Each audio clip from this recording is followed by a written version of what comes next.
हरियाणा में नई शिक्षा नीति को लागू करने को लेकर एक महत्वपूर्ण बैठक आज हुई है, जिसमें शिक्षा मंत्री भी मौजूद रहे हैं। और इस वक्त मेरे साथ बातचीत करने के लिए हरियाणा के उच्च शिक्षा परिषद के चेयरमैन बीके कुठियाला हैं। सर, सबसे पहले आपका जनता टीवी पर स्वागत है। आज आपकी एक महत्वपूर्ण बैठक हुई है सर। इस बैठक में क्या चर्चा की गई है? शिक्षा नीति जो है नई, उसको लागू करने को लेकर किन पहलुओं के साथ आप आगे बढ़ रहे हैं सर?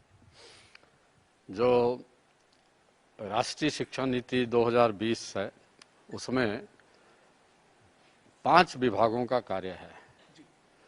जो बच्चों को 3 साल के बच्चे से 6 साल तक के बच्चे की शिक्षा देनी है, उसका जिम्मा है महिला एवं बाल विकास विभाग को। तो वो उस विभाग की आज पार्टिसिपेशन थी।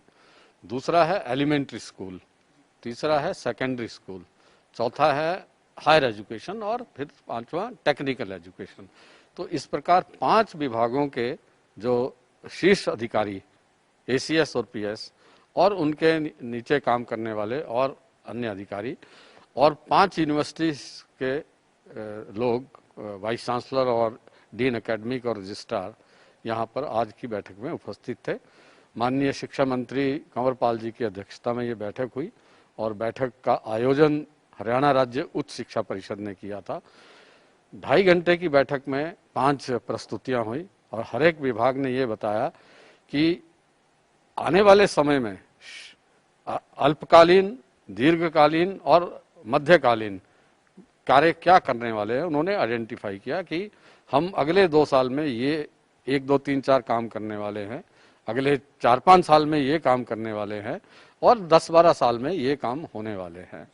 कुल मिला के ऐसा लगा कि जो शिक्षा नीति में टाइमलाइंस, जो समय तय किए गए हैं, हरियाणा राज्य उस तय समय से बहुत पहले अपने टारगेट्स को अचीव करने की स्थिति में है। आप किस तरह के आप बदलाव देखते हैं जो नई राष्ट्रीय शिक्षा नीति 2020 जो लागू हुई है उसमें? क्योंकि आपका तो सर बहुत लंबा अनुभव है, आप शिक्षक से लेकर आज इस पद तक है, आप यूनिवर्सिटीज में वाइस चांसलर तक रहे। क्या आप समझते हैं कि ये जो बदलाव है उसको आप कैसे देखते हैं? देखिए, पूरे समाज को परिवर्तन करने की एक कार्य योजना राष्ट्रीय शिक्षा नीति 2020 को कहा जा सकता है। पूरे सिर्फ शिक्षा का परिवर्तन नहीं होगा, इससे पूरा समाज बदलने वाला है। समाज की रूपरेखा और समाज, खासकर युवाओं का जीवन बदलने वाला है इससे। मगर शर्त यह है कि इसका क्रियान्वयन ठीक रूप से हो। क्रियान्वयन अगर ठीक रूप से हुआ, समय से हुआ, तो ये बहुत बड़ा एक योजना है देश को बदलने की। सर, जो पहले की शिक्षा नीति के साथ इस नई शिक्षा नीति 2020 की तुलना अगर आप करते हैं तो इसमें क्या फर्क देखते हैं? खासतौर पर किस तरह के बदलाव की तरफ आगे बढ़ रहे हैं? देखिए, लगभग ऐसा कुछ लगता है कि 1980 से लेकर और 2010, 11, 12 तक कोई शिक्षा नीति नहीं थी। हर प्रांत अपने हिसाब से काम कर रहा था, हर विश्वविद्यालय अपने आप से काम कर रहा था, प्राइवेट स्कूल सिस्टम अपने हिसाब से काम कर रहा था। कुछ लोग पैसा कमाने का साधन इसको बनाए हुए थे और कुछ लोग शिक्षा दे रहे थे, तो वो विदेशों के लिए लोगों को तैयार कर रहे थे। 4-5 साल के विमर्श के बाद, 5 साल पूरे भारत में जो एक दूसरे से बातचीत हुई और एक दूसरे से सलाह ली, पंचायत लेवल से ऊपर के लेवल तक जो सलाह ली, उससे ये शिक्षा नीति बनी है। और इस शिक्षा नीति, इसको ये कह सकते हैं, ये भारत केंद्रित शिक्षा नीति है।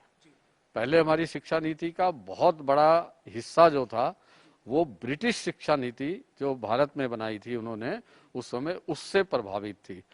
उसका जो अच्छी बात है, उस शिक्षा की जो अच्छी बातें हैं, उसको हम इस शिक्षा नीति में रखा हुआ है, परंतु उसको और आगे बढ़ाने का, जिससे नुकसान होने वाली बातें थी, उनको निकाला गया और उसको आगे बढ़ाया गया। तो इस प्रकार से एक मुझे लगता है क्रांतिकारी परिवर्तन शिक्षा के माध्यम से समाज में आने वाला है। अंतिम सवाल है मेरा सर आपसे कि जो ये शिक्षा नीति है, संस्कारी शिक्षा के ऊपर भी शिक्षा नीति में कुछ झलक है क्या, कि संस्कारपूर्ण शिक्षा जो है वो महत्वपूर्ण है? इस शिक्षा नीति में दो बातें बार बार कही गई हैं।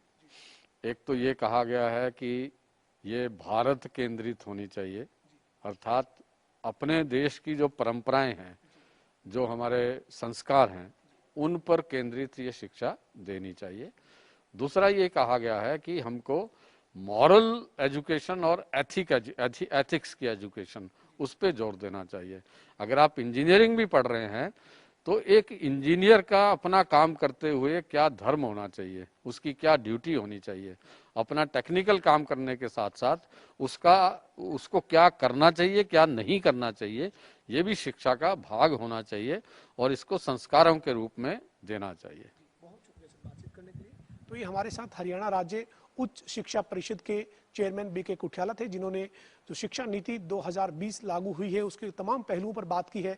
साथ ही बीके कुठियाला ने ये कहा है कि जो हरियाणा है वो इस शिक्षा नीति का जो तय समय है उससे पहले लागू करने के लिए तैयार है और उसको लेकर लगातार काम किया जा रहा है।